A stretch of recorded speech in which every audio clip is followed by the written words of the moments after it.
সুপ্রিয় শিক্ষার্থী বন্ধুরা, কেমন আছো? চলো বন্ধুরা, আমরা কিছু মজার টিপস নিয়ে আলোচনা করি। আজ আমরা একটি সমীকরণ নিয়েছি। সমীকরণটি একটা বেসিক কনসেপ্ট দিয়ে এটা শুরু করব। সমীকরণটি একটু দেখো, একটু প্রশ্নের দিকে তাকাইলে আমরা বুঝতে পারবো যে কী ধরনের সমীকরণ। Solve for x questions x to the power root over x, তার উপরে x, x to the power x, তারপরে এক্স। তাহলে চলো আমরা এই সমীকরণটি কীভাবে সলভ করতে পারি।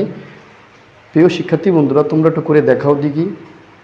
যারা দশম শ্রেণীর, ইন্টারের, যারা একাদশ শ্রেণী, দ্বাদশ শ্রেণীর সূচকীয় যাদের কাছে ফাংশন আছে তাদের ক্ষেত্রে এই সমীকরণটি প্রযোজ্য হবে। এছাড়াও বেসিক কনসেপ্টের মাধ্যমে সমীকরণটি প্রযোজ্য হবে। চলো বন্ধুরা, আমরা একটু দেখি কীভাবে কী কাজগুলো করা যায়। আমরা এই সমীকরণটাকে যদি লিখি, যদি x to the power x equal to এক্সের উপরে পাওয়ার আছে এক্স, তার উপরে আছে power whole to the power half. প্রিয় শিক্ষার্থী বন্ধুরা, এক্সকে যদি আমি পাওয়ার উপরে নিয়ে পাওয়ার চলে যায়, ঠিক আছে ব্যাপারটা? ওকে, চলো বন্ধুরা আমরা আর টু পাওয়ার টু দেখি। X to the power root over, তার উপর আছে এক্স। তাহলে এখানে এক্সের উপরে এই পাওয়ারের সাথে পাওয়ার দিলে পাওয়ার গুণ হয়, তাহলে এক্সের উপরে পাওয়ার গুণ হবে। কি হবে? গুণ হবে। এর পরবর্তী পার্টে আমরা যদি তাকাই, এক্স, তো এক্সের উপর আছে এক্স বাই টু, এক্স আছে কিন্তু এক্স বাই টু। এক্ষেত্রে আমরা যদি উভয় পাশের থেকে যদি আমরা বেস যদি বাদ দিয়ে অ্যাভয়েড করি, তাহলে সাথে তো root over x equal to হচ্ছে এক্স বাই টু। পরবর্তী সিকোয়েন্স থেকে আমরা একটু যদি তাকাই, তাহলে two root x equal to হচ্ছে এক্স। একটু দেখা যাবে, একটু মনোযোগ দিলে বোঝা যাবে, সাথে গুণ। পরবর্তী স্টেপের যদি আমরা একটু তাকাই, তাহলে আমরা বুঝতে পারবো যে two root x minus x equal কত? Zero. Two root x minus x equal কত? জিরো।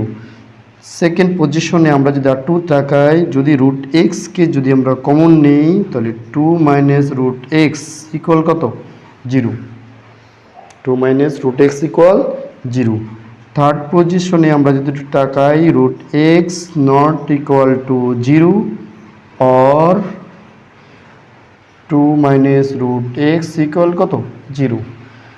দেন আমরা যদি এখন যদি তাকাই, root x equal two x equal four. প্রিয় শিক্ষার্থী বন্ধুরা, তাহলে আমরা একটু দেখতে পারলাম কিভাবে কোন শিক্ষাতে কাজগুলো করলাম, সম্পূর্ণ করলাম। চলো বন্ধুরা আমরা একটু দেখি কি ধারপেজ আসলো। ফার্স্ট কন্ডিশনে আমাদের লজিক কাজ করছি, রুট ওভার কাজটা কি করছি? উপরে নিয়ে গেছি। রুট মানে হাফ, পাওয়ার নিয়ে আমরা কি নিয়ে উপরে নিয়ে চলে গেলাম। সেকেন্ড পজিশনে আমরা যে কাজটা করলাম, নিচের যে বেস আর বেস সমান, ওই পাশ থেকে বেস বাদ দিয়েছি, বেস অ্যাভয়েড করে নিয়ে গেলাম। থার্ড পজিশনে আমরা কি করলাম?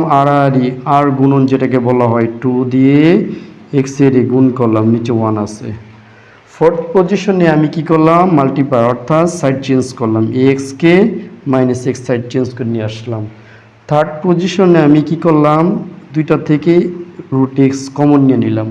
আমরা জানি two equal to root two into root two, তাহলে x equal to root x into root x common নিয়ে নিলাম।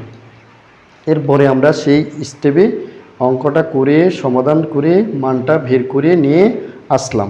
প্রিয় শিক্ষার্থী বন্ধুরা, তাহলে আমরা কি বুঝতে পারছি? ওকে বন্ধুরা, বাই।